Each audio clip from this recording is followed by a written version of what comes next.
Welcome everybody to the penultimate tape years talk of the semester.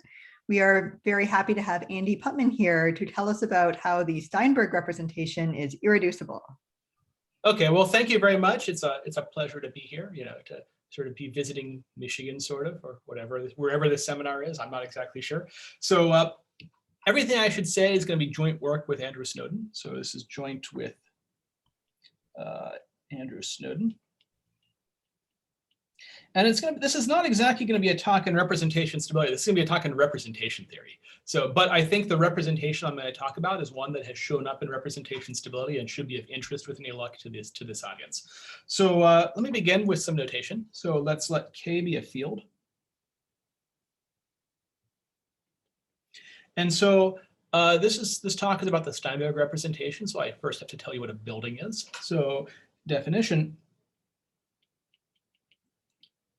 So the Tietz building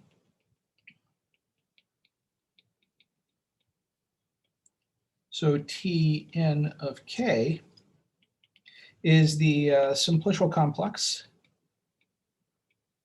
with, let's say, R simplices. So flags, we start off as 0 is less than or equal to b sub 0.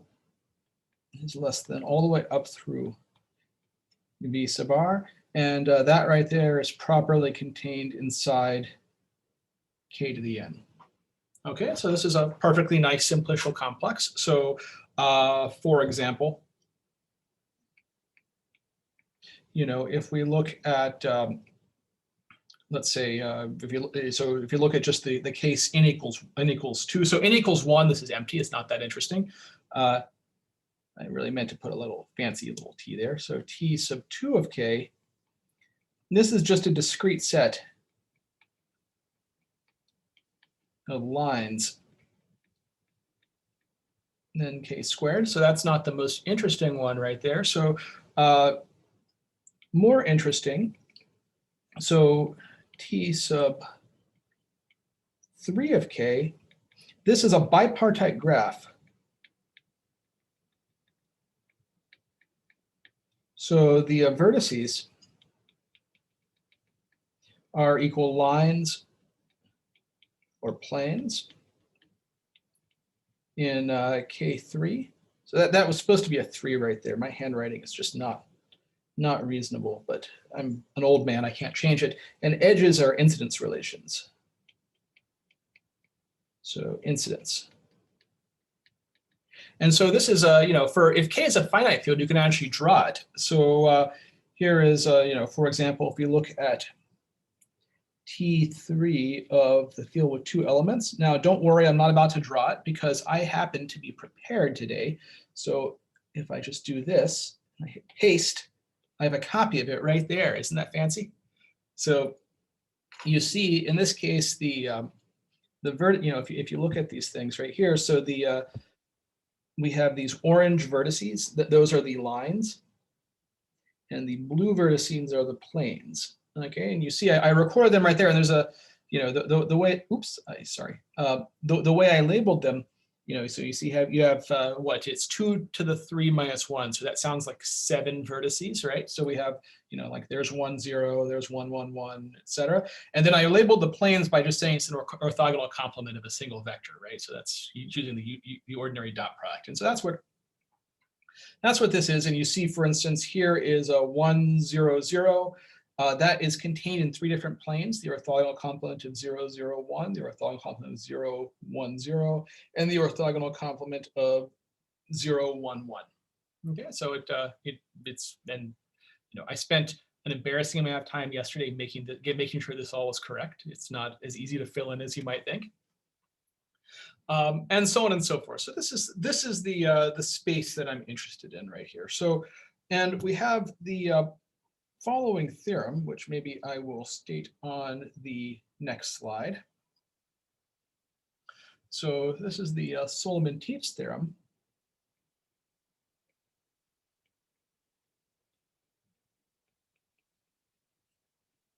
And what does this say? This says that, well, first, what's the dimension of this space? Well, a maximal flag in k to the n has n-1 things in it, but remember you start your indices at 0, right? So therefore, this is an n-2 dimensional simplicial complex. And so this is a, but in fact, so Tn of k is homotopy equivalent to a wedge of n-2 dimensional spheres. So you saw that in the previous example. I mean, the previous example was a graph, right? For T3, and a graph is homotopy equivalent to a wedge of circles, right? You just take a maximal tree and you squash it to a point. And in fact, later on, because the not just the statement but the proof will be relevant, I will actually sketch the proof of this. So I think you will see that in fact that argument is what happens in general, is that there's a sort of kind of you can remove a bunch of top dimensional cells and then it becomes contractible. So that's the Solomon-Teach theorem right there. So this is a wedge of n-2 dimensional spheres. And so I want to make an observation that so the general linear group GLNK, this acts on Tn of k. And so this, of course, means that the homology groups of Tn of k are representations of GLNK. And so, but of course, there's only one of them, and this is what's called the Steinberg representation. So here's the definition and notation. So the Steinberg representation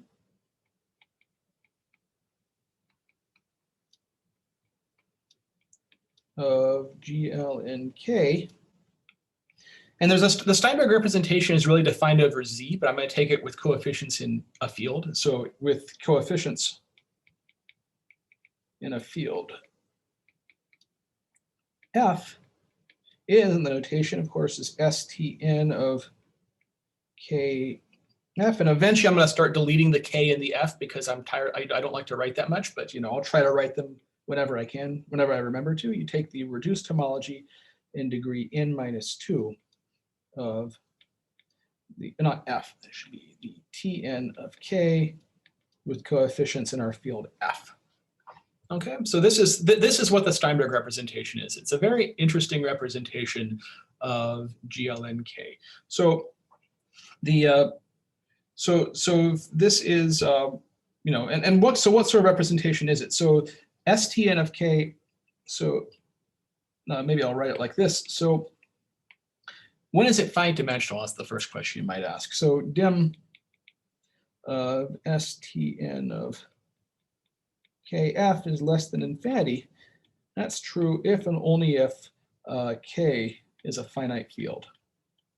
Okay, and so and that's the context in which this first arose. These give us very interesting representations of general linear groups over finite fields. That's how Steinberg first defined it.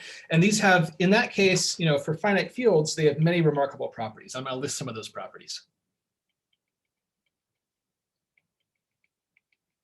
Okay, so STN of KF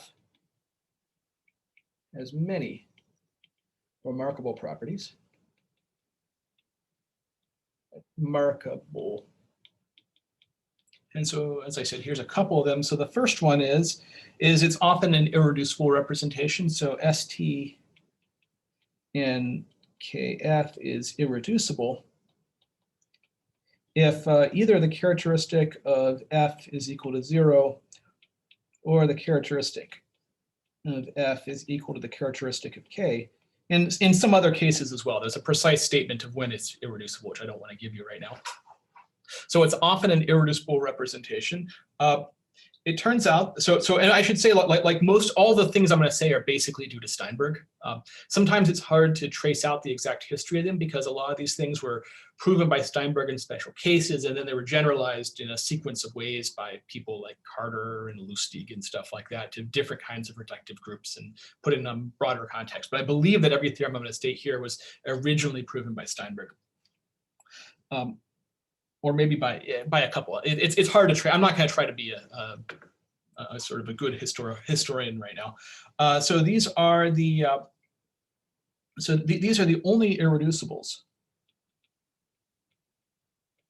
Reps of G, L, and K. So with dimension equal to P to the M for some M at least one. Okay, so a P, of course, is the characteristic of K, right? So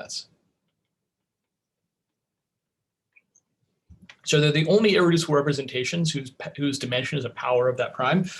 In fact, they're the let's see. So that's right there. One fact. But now they become even more remarkable if you look in characteristic P. So for the characteristic of F is equal to the characteristic of our field is equal to P. So we have that first.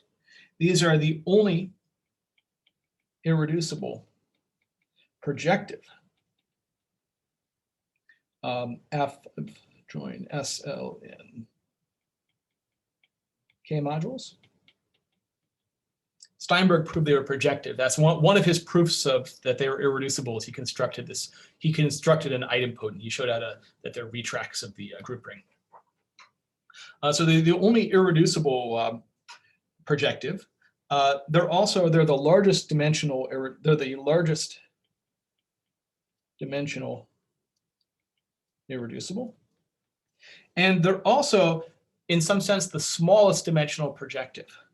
And so, what do I mean by that? So in fact, they're a tensor factor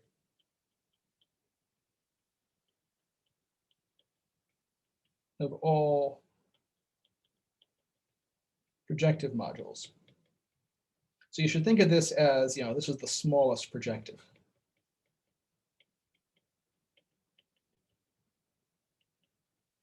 Okay, so they play, because of these sorts of properties, they sort of play a distinguished role, especially in the modular representation of these finite groups. What do you mean by they're a tensor factor? So if you have any projective module, then it can be written as the tensor product of the Steinberg representation and some other projective module. Okay. So it's not 100% obvious, but it's definitely true that tensor products of projectives are projective. So it's not quite that. It's projective tensor anything is projective. Right. And so you can write any other projective as Steinberg tensor something, but that something might not be projective. Oh, that something might not be projective? Okay. Okay. I did not know that. Okay, thanks. Okay, so that's why these things are interesting for finite fields. The focus of this talk, of course, will be infinite fields. And so let me transition to that next. So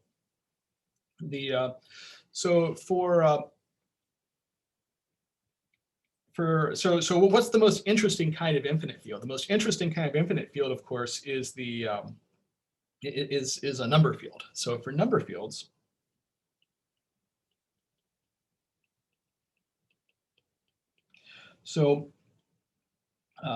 okay.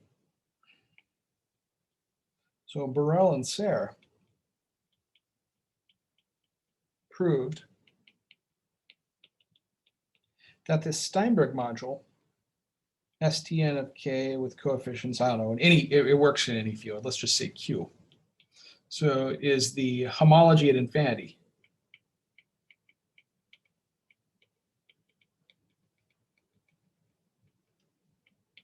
Of the symmetric space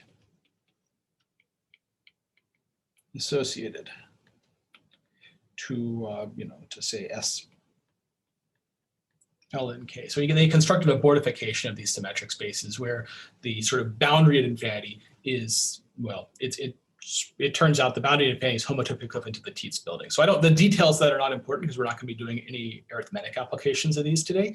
But because of this, these are interesting representations there. And in this context, these have been studied by people interested in representation stability. So we saw, in fact, people, Jeremy Miller, I believe, gave a talk about this earlier this semester. So motivated by this,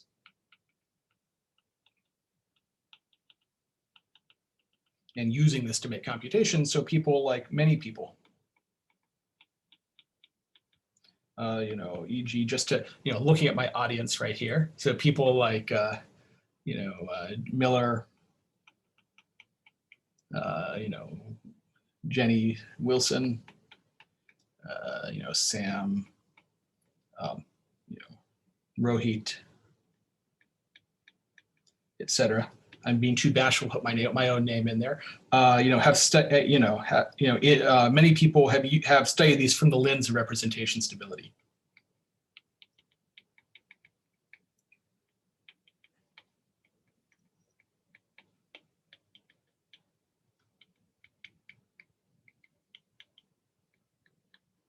But one curious fact is how little we know of these things just as representations. So forget representations, where you start varying the GLN, you start varying in, just what kinds of representations are they? So when you have left the sort of simple and pleasurable land of finite fields, and you're moving into the wild world of infinite dimensional representations of infinite groups, which is kind of a scary place to be. And so very little is known. They're very hard to work with. And so today the main theorem I want to talk about is the following theorem, which answers the first basic question you might want to know about them. So myself and Snowden proved that, in fact, for infinite k, infin INI k, and any field F, we have that STN of k with coefficients in F is an irreducible. So GLN K representation. It's an infinite dimensional representation. These are infinite groups. So these are, and it's not unitary. It has no properties. It literally is just a vector space on which these groups act. So, I don't know that many natural examples of these kinds of representations where you can say much of anything at all. I should make a remark. So there was a little bit earlier, this was by, I have to remember all the authors now, Galatius, Coopers, Randall Williams. Earlier proved that they're not irreducible, but indecomposable.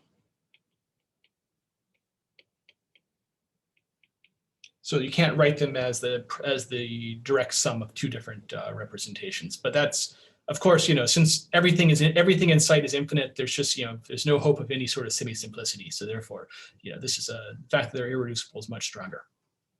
Okay, and so that's what this is the theorem that I want to spend today's lecture talking about. And one nice thing about it is, so I'm going to tell you some of the things that go into the proof of it.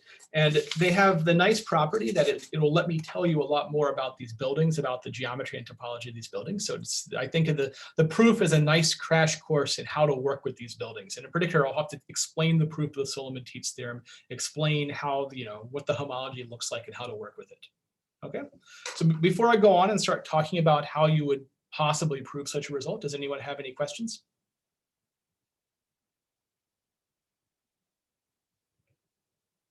So, okay, so the next part of this talk is a crash course in what this building is and how to think about it. Okay, so this is, that was section 1 was the introduction. So section 2 is crash course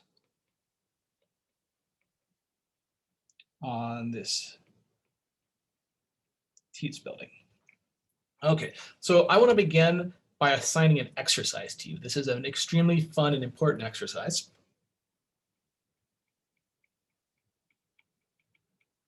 This exercise is usually called Bruhat's lemma.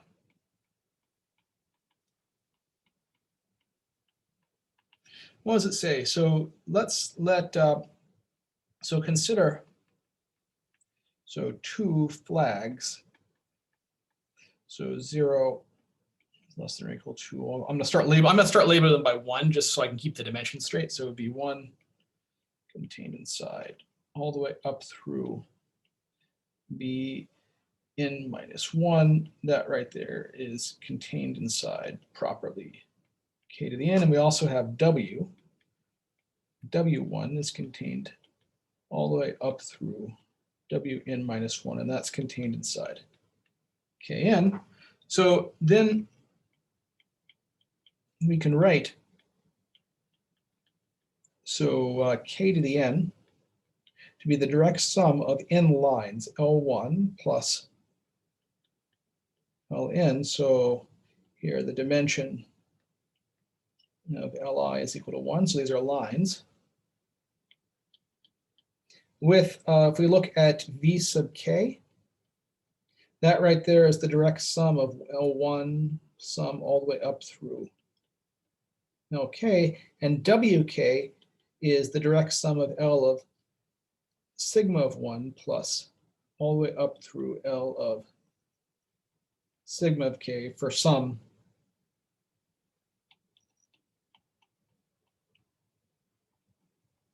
sigma inside the symmetric group and in letters. Okay, so we can find a common decomposition into lines such that the two flags are obtained by just sort of ordering the decomposition in two different ways. Okay, just as a hint, of course, you prove this by induction on n, as you might expect, and the case n equals 2. Then you just literally have two lines inside k squared, and of course, two lines span it unless they're the same. And then for a higher n, you just sort of play around when you intersect things, and you can prove it by induction. Okay, so this is an exercise. If you've never seen it before, I highly recommend doing it. It's very educational. So here is, so remark, I should say that, you know, if this exercise seems too easy for you, you should then use this to prove the Bruhat decomposition. This is the sort of heart of the Bruhat decomposition. So this is the sort of the key result. Lying. I can't write today, the Bruhat decomposition.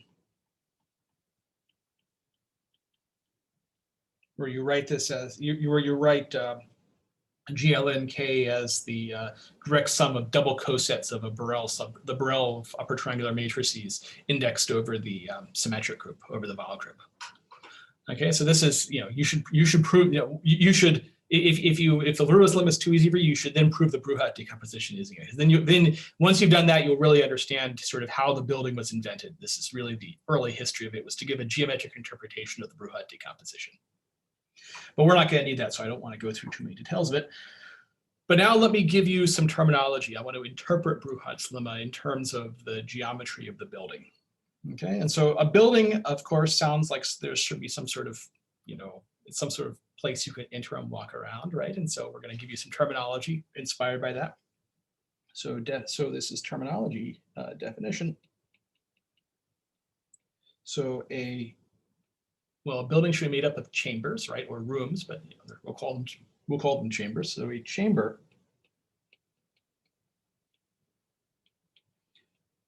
of Tn of k is a top dimensional cell, i.e. a complete flag. So 0 is less than or equal to v1 all the way up through vn minus 1, and that's contained inside k to the n. Okay, so that's what a chamber is. How about an apartment? So a chamber, you know, apartments are made up of chambers, and so that's the first part right there. So an apartment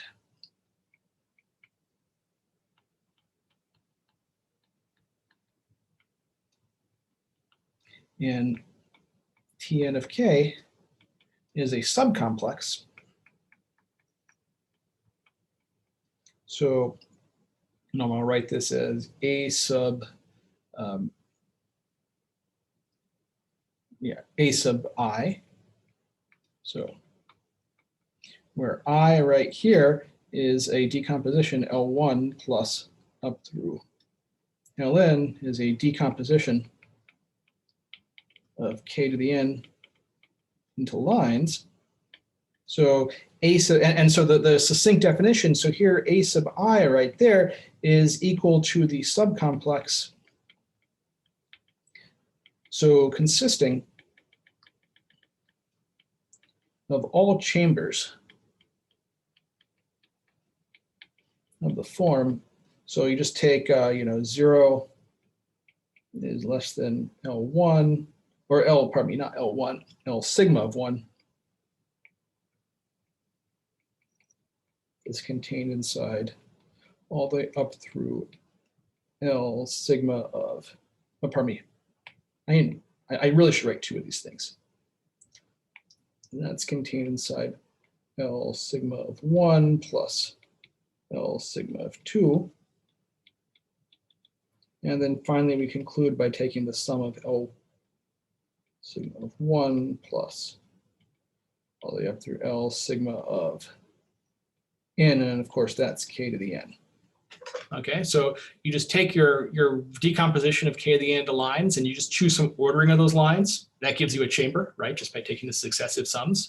And you just take all chambers that can be formed like that. So this is best appreciated by an example. So let's think about the n equals 3 example right here. So in fact, what I think I'm going to do is I'm going to let me draw a picture of the. Now I know I was like I could cut and paste my picture of the entire building and then highlight an apartment in there, but instead of that, I think I will just draw the apartment. I think it'll be easier to see what's going on. So let's let k to the 3 be L1 plus L2 plus L3, and so then this is our apartment I, and so then A sub I inside T3 of k is the following thing. So we're going to take we're going to have 3 different vertices, and so as vertices, that's L1, L2, and L3, and then we're going to have, there's 3 planes we can write down. There's L1 plus L3. There is L1 plus L2. And there is L2 plus L3. And then all you do is you just connect them by the incidence relations. You see I've drawn all the different flags. So you have, in this case, how many chambers? You have 2, 4, you have 6 different chambers corresponding to 6 different ways of ordering L1, L2, and L3. Okay. So any questions about that? I just wanted to point out that your Bruhat's lemma is funny. It says that this building is quite funny. Every 2 chambers in this building are included in 1 apartment. That's a true statement. That's in fact the next thing I'm going to say. That's the whole point of giving Bruhat's lemma. You just gave away my next thing. You're stealing my thunder, man. Sorry, So, I'm stealing your joke too, I guess. Yeah. I was actually going to say, yeah, it's a very strange kind of building because the apartments overlap, wildly. So here is. Why are we, like in a building analogy, like, something is a wedge of spheres? I would have thought that like the rooms are the spheres, but you're saying that we should think of the walls. You're calling like the, I don't know. If I lived a wedge of spheres, I would live inside the balls. I wouldn't live like. You shouldn't think of the wedge of spheres is not a canonical thing.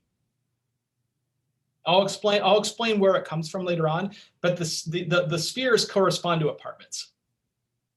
Okay, so but I'm saying I would live like whatever. Okay, I'm just saying I think the jargon is a little weird.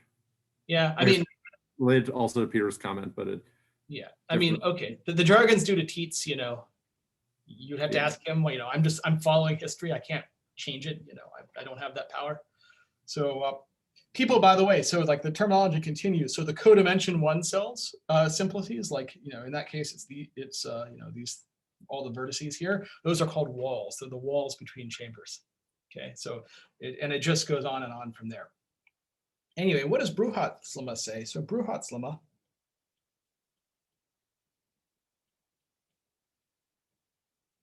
That implies that for any 2 chambers, so delta and delta prime, so there exists an apartment. So A with delta and delta prime both contained inside A. Okay, so any 2 chambers are contained in a common apartment. Okay, so that's I think we just had a lengthy discussion on why that's a very strange terminology. It doesn't seem like any kind of building I've ever lived in, but it is what it is.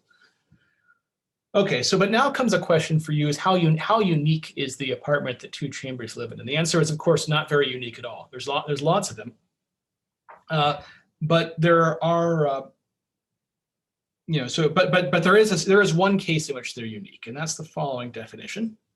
So chambers. So delta and delta prime are opposite if, so writing, so delta is equal to the flag 0 is contained inside V0, V1 up through Vn minus 1, and delta prime is equal to the sum 0 is contained inside W1 up through Wn minus 1. So if that, we have that these intersect in only the ways they're allowed to intersect. So we have that k to the n is the direct sum of V sub r plus W sub n minus r for all 1 is less than or equal to r is less than or equal to n minus 1. Okay, so they don't, there's no intersections that could, other than the ones that are forced upon us by linear algebra. Okay, and so as an example, just going back to, and I'm just gonna, instead of drawing it, I'm gonna try see if I can just copy this thing right here. It feels like I want to use technology appropriately. I'm always getting these emails from our sort of the people that care about teaching and technology that I should use technology somehow. Instead, I shouldn't just, I don't know. They care a lot more about these things than I do. Anyway, let's draw ourselves some opposite chambers here, right? So there's a lot of opposite chambers inside the apartment, and you'll see why they're called opposite chambers. So first, if we have L1 is contained inside L2, that right there, what's the opposite chamber? What should be L3 is contained inside L2 plus L3. So those two chambers are opposite. How about L2 is contained inside L2 is contained inside L1. Well, that right there is opposite to that one. And that one right there is opposite to that one. Okay. And so another picture, so in the building you see here, in the apartment, the opposite chambers, they really do lie on opposite sides. They're the furthest away they can possibly be. Okay, so this is a remark. So in an apartment, so opposite chambers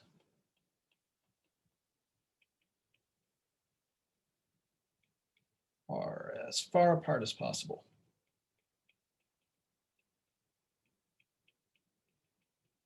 And that's why they're called opposite. Okay, and here is an observation.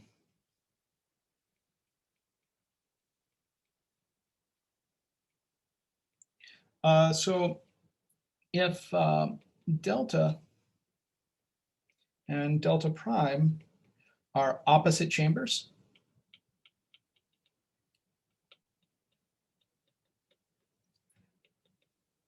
then, well, we know from Bruhat's lemma that there's some apartment that contain them, but in fact, there's a unique apartment. A with delta and delta prime both contained inside A. That's just basically obvious, right? How do you find the decomposition of lines? Well, you just take the intersections that are forced to be one-dimensional, and those give you all the lines. Okay, so this is basically obvious from the definition.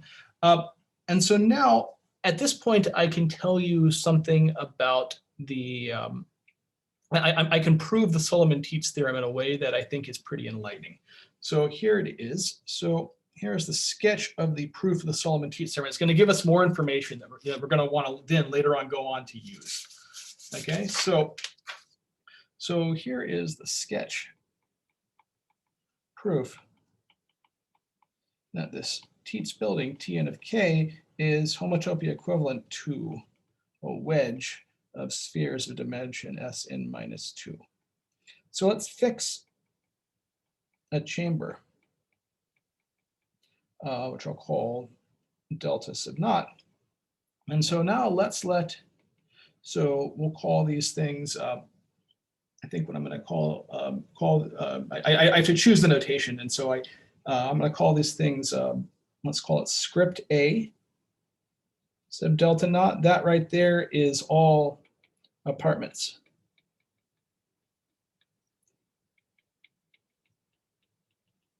Containing delta naught. Okay, now of course, the union of all these things is the entire building, as we know, right? And so for we could also write this, this is in bijection, for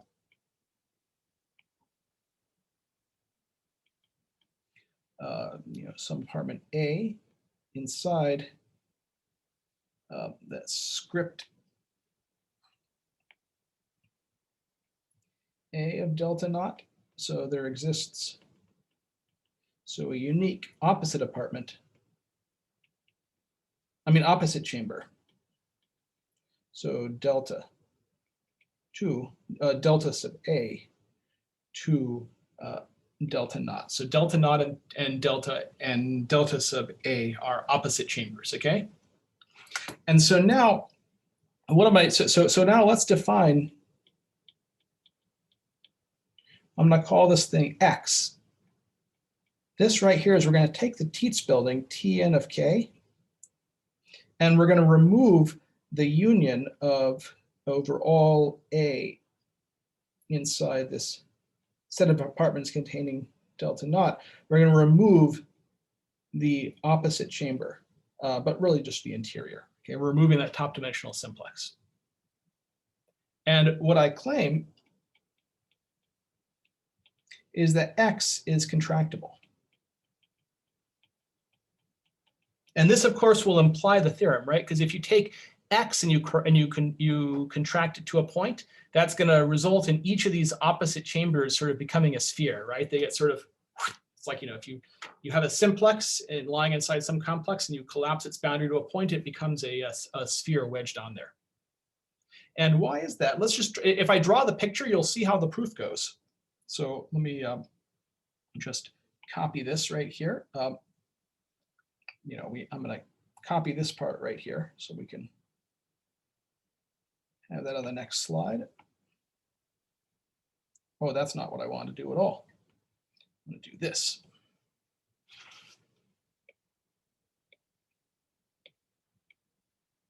Okay. And so the picture looks like the following. So here is, so we have our, our base chamber. We have, and it lies inside some apartment.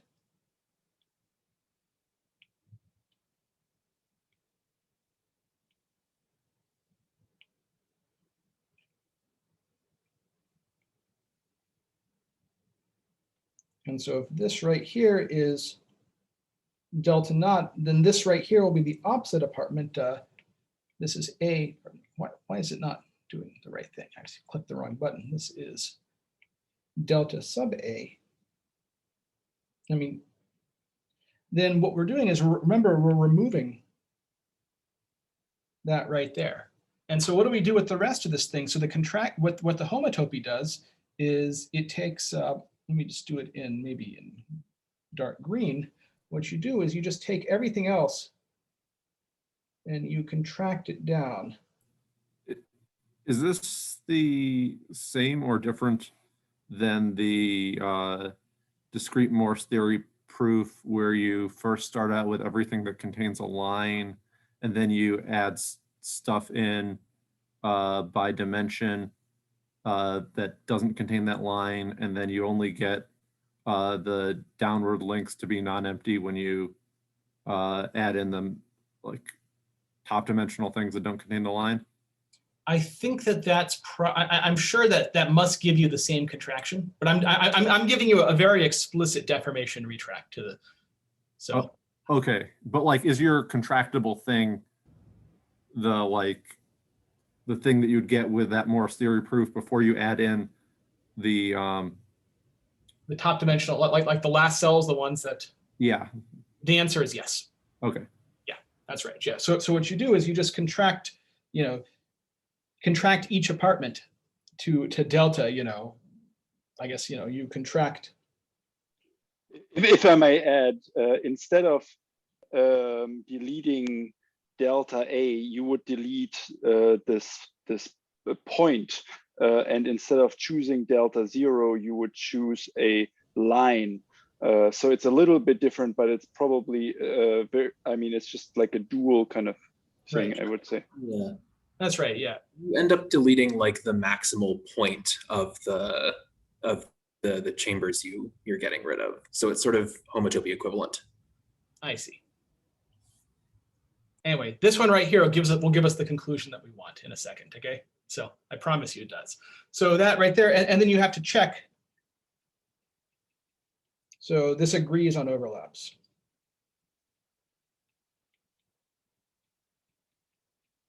But that's not hard. If you just think about how apartments containing delta naught can overlap, like they overlap in like something that's it's like convex, right? Like it just kind of it's a subcomplex that goes up partway along these sort of geodesic paths.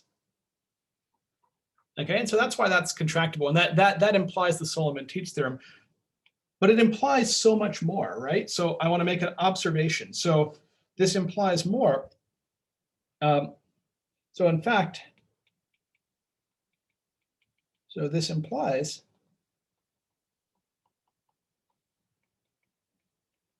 that if we take this Steinberg module of K, coefficients in F, remember that right there is the reduced homology in degree n-2 of this Tietz building with coefficients in F right there. And if you just think about what that argument I told you tells you, it says that the apartments containing delta naught form a basis for this vector space. Okay, so this right here is actually equal to F adjoin the set of apartments, this A sub delta naught right there. Okay, and now what is this isomorphism as? Well, of course, the Steinberg module has an action of the whole general linear group. It's really not at all clear how the general linear group acts on this thing, right? But this does work.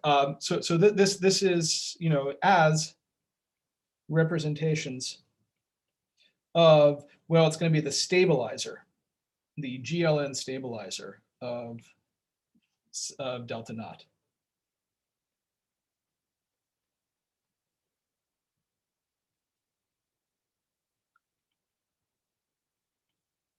Okay, and that GLN stabilizer, this of course, which acts transitively.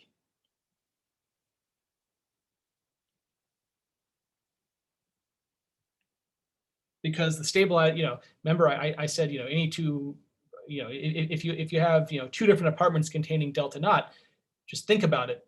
There's going to be an element of the general linear group taking one or the other and fixing delta naught. Okay, so we at least now have some, so the Steinberg representation is quite mysterious, but if we only focus on this GLN stabilizer, that's great. And we really understand, let me call this, I'm going to give this thing a name. We'll call this thing B sub delta naught, and just remark. So so delta naught is equal to the standard flag. So 0 is contained inside, not V1, pardon me, I meant K to the 1.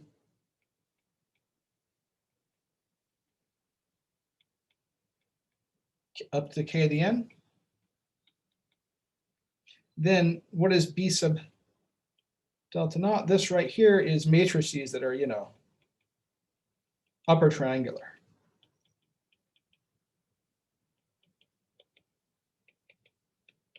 But 0 is below. Okay, I'm really not good at writing, matrices, but you get the idea. This is upper triangular matrices. So this is the standard Borel inside GLN. That's why I called it B, because it's a Borel, right? And then A is, this thing A sub delta naught, that right there is in bijection. If you think about it, with matrices where you have ones on the diagonal? I don't know. You know, contained inside B delta naught. That's a normal subgroup, right? And so the action is the obvious one. So let's give this thing a name. We'll call this thing U sub delta naught. This is the unipotent radical of this Borel subgroup. And so, you know, just going to the next slide, unfortunately, I can't fit it on here. So we have that, you know, as a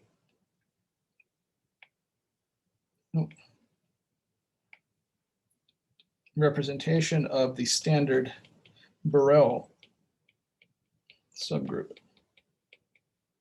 B, the upper triangular matrices, we have that the Steinberg module KF right there is the same thing as K adjoin U, that's the unipotent radical.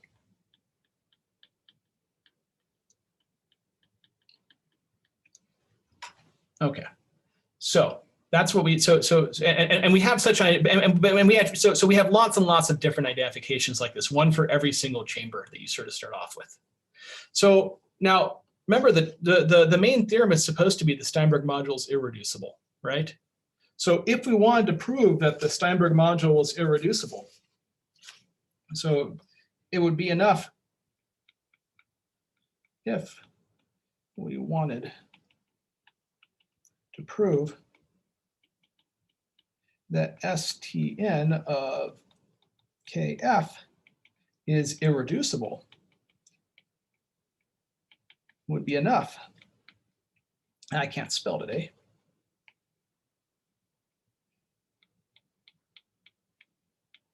To show that this thing right here, that K adjoin U, is an irreducible B representation. That would work, right? Because then, in fact, this would be even stronger. Of course, this is false, right? Problem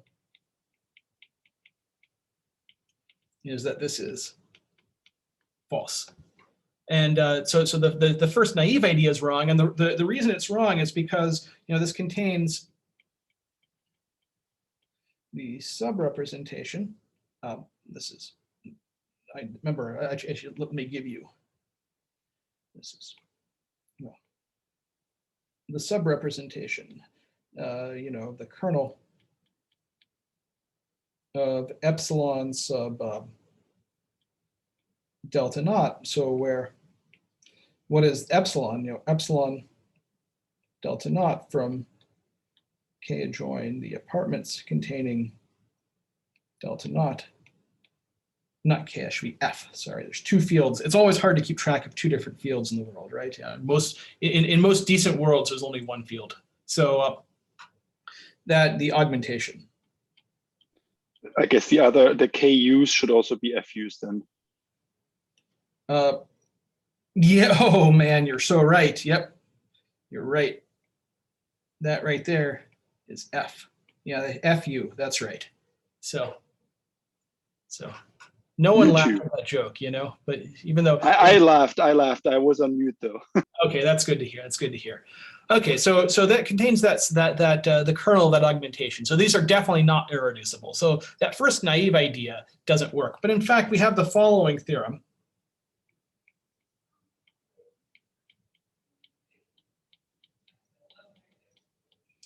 Which says that that's the only problem. So if so X inside you know, this permutation representation A delta naught, so satisfies, you know, epsilon of delta naught of X doesn't equal 0, then the B orbit, or B sub delta naught orbit of X is everything. Okay, so that's great. So so this is really the heart of the theorem. So the proof is, you know, unfortunately, I don't have time to give you the proof. The proof is not, if the proof is sort of different depending on the characteristic of K. If the characteristic of K is 0, the proof of this is fairly short. I could probably do it in 15 or 20 minutes. If for finite characteristic, it becomes a little bit more complicated, you know. But but this is the sort of heart of it. So, but the upshot, but the problem is of course we can't always assume that, right? You know, so to prove that the Steinberg module is irreducible. Oh, and this assumes that K is an infinite field, I should say. We don't actually give a new proof for finite fields, unfortunately. So sadly, you know, but so the proof is genuinely different from the finite field case. So to prove that this is irreducible, so it's enough to show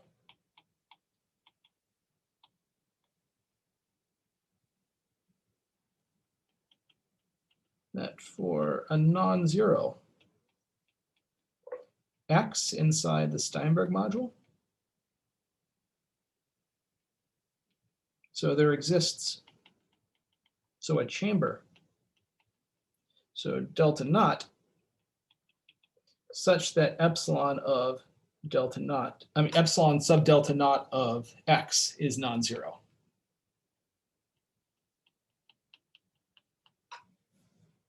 Okay, and this is the, and so I want to spend the last, I've got 7 minutes remaining, and I want to make this fact obvious to you. Okay, I claim that this fact is obvious once you've understood everything we've done up till now.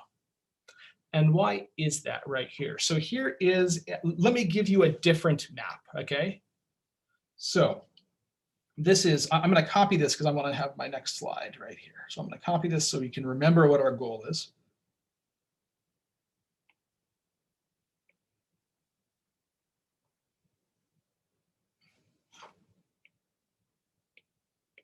So that's what we're trying to do right now.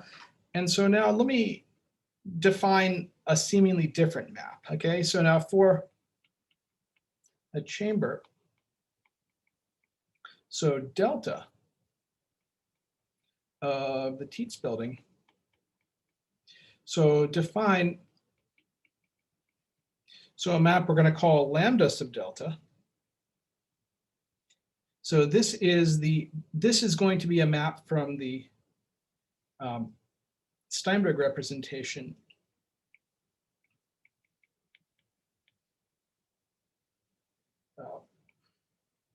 Sorry, I keep forgetting there's more than one field in the world. F to be the following. So you take the, so remember the Steinberg representation? Well, that right there is the same as the cycles inside the Tietz building. And this is simply just, that's the fact that there's no, oops,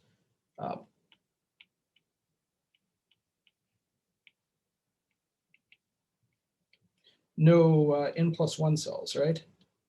So there's no issue, like there's no bound, you don't have to worry about boundary mod, you know, kernel mod image. You just have to worry about kernel, right? There's no image when you're taking homology.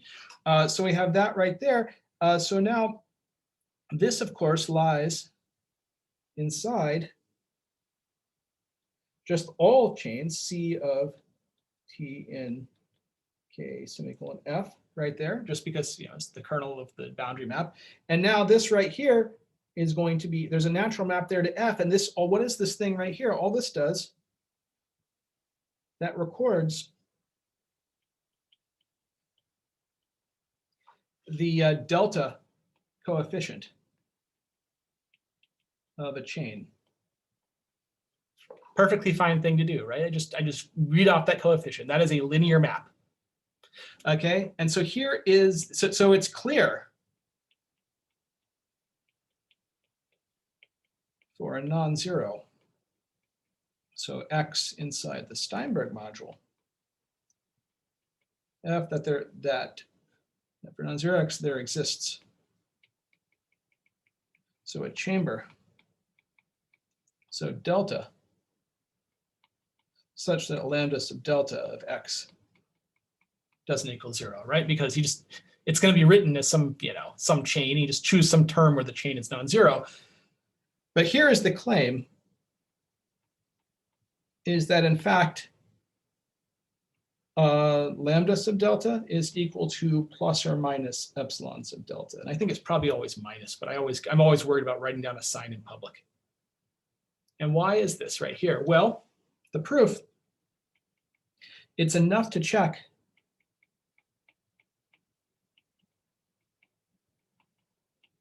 on an apartment A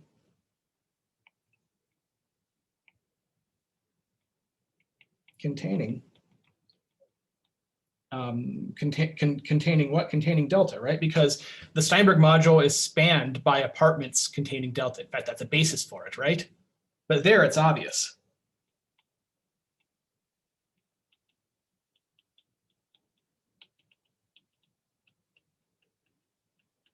So, we have that delta, this epsilon sub delta of x. That right there is the coefficient of the opposite apartment. This right here is delta of A. It's 1, so it includes the opposite apartment.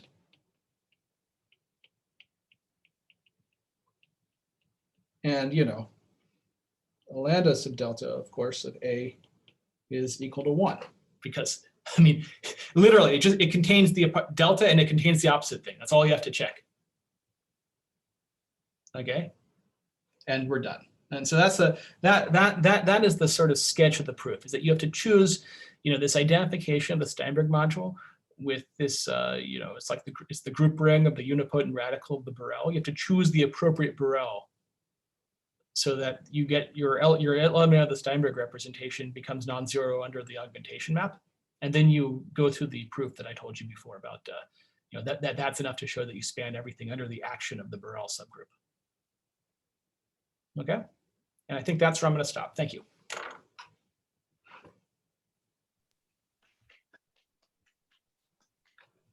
Let's thank our speaker.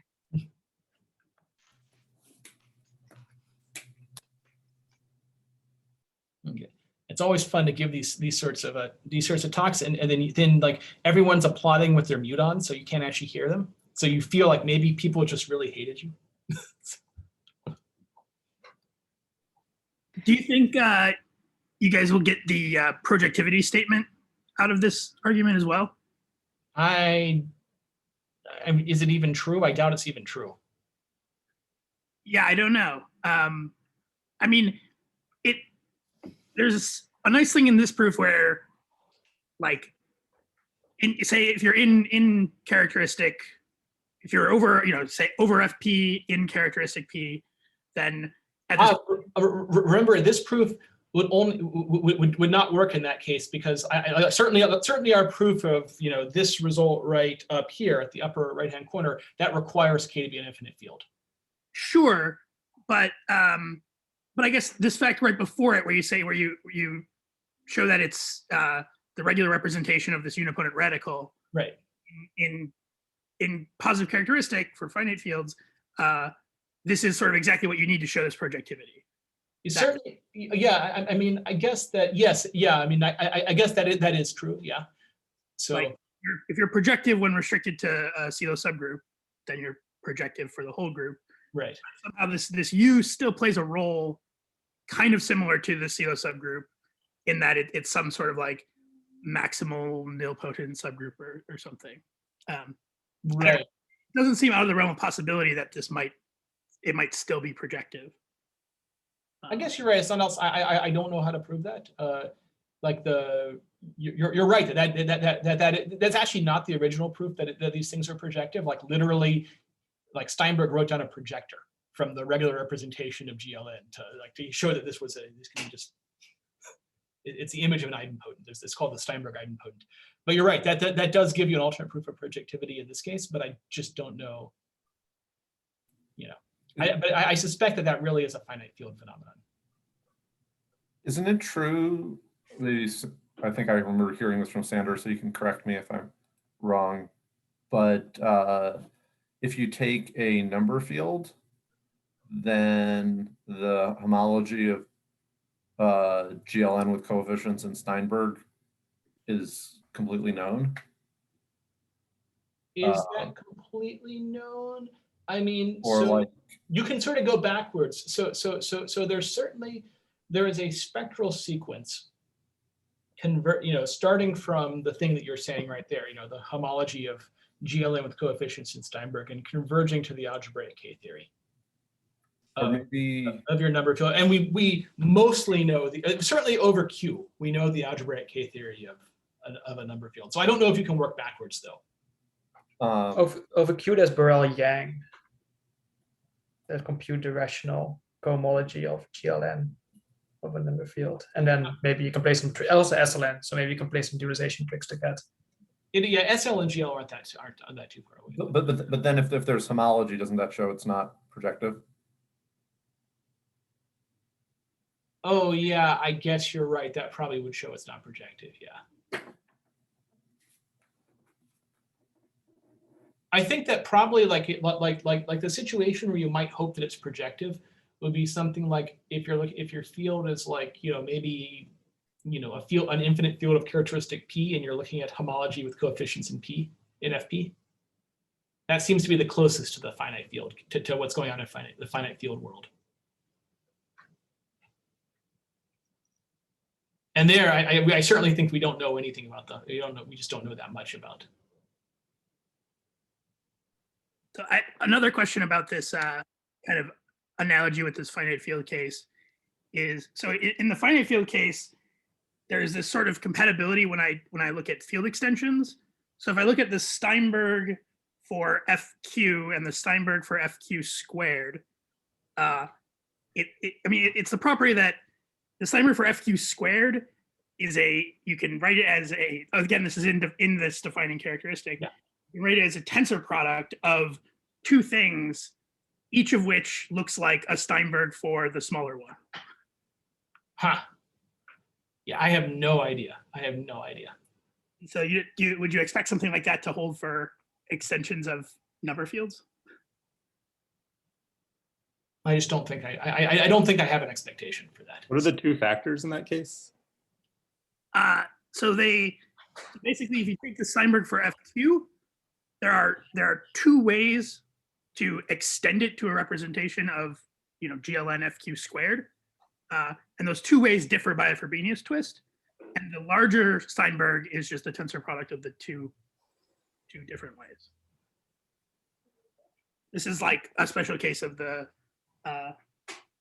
Steinberg tensor product theorem, also due to Steinberg. Right.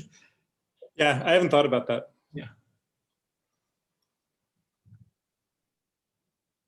I have to say, in working on this, it's like I've gone back and read a bunch of these old papers of Steinberg, and oh my gosh, they're life-changing. He's a great writer, and every paper has a clever idea. It's great. I recommend this to other people. I have just, as evidence of it, I own now his collected works. So, and they're sitting by my desk right now. So. Is this the same Steinberg with all the other Steinberg stuff, Steinberg group and so forth? Is that also in there? Yes, the Steinberg group is different. That's a different finite simple group. But yes, he definitely, Steinberg also was the same. It was the same Steinberg. Yeah, I know that it's a different group, of course, but I just wanted to know if it's the same person. Yeah, Also, I'm like, I mean, this is such an obvious thing to ask.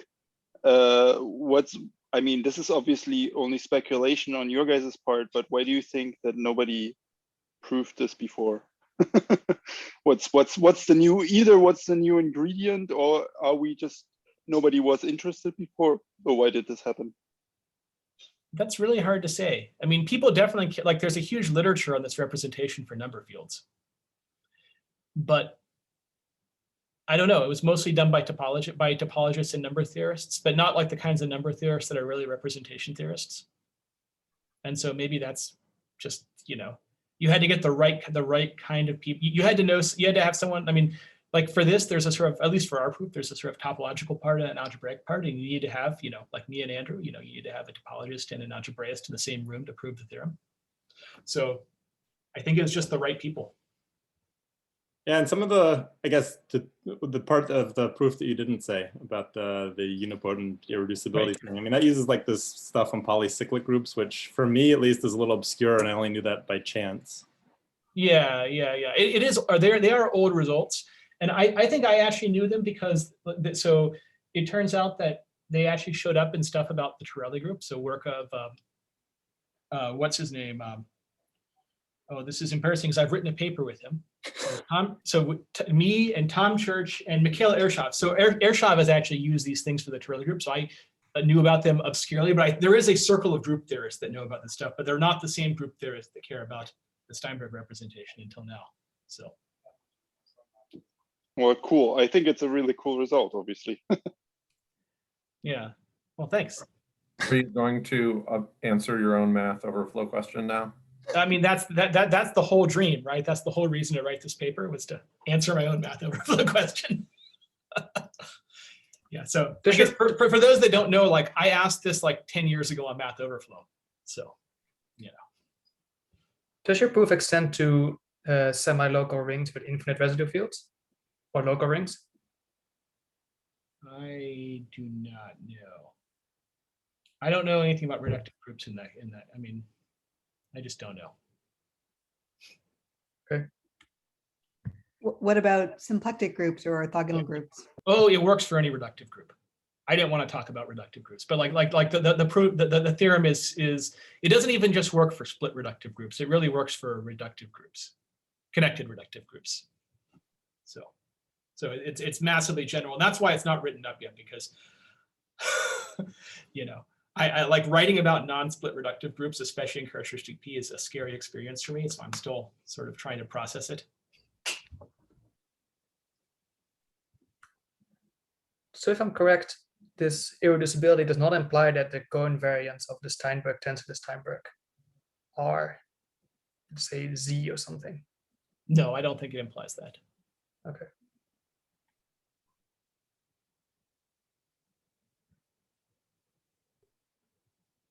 Yeah, unfortunately, Sandra, it doesn't strengthen your results, you know, yet. I mean, maybe it will someday, but.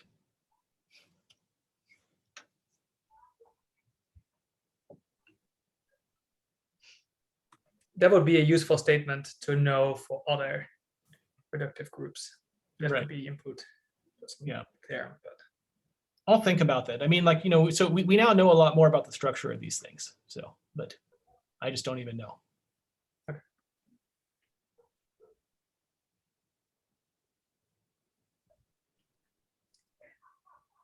Do we have more questions for Andy?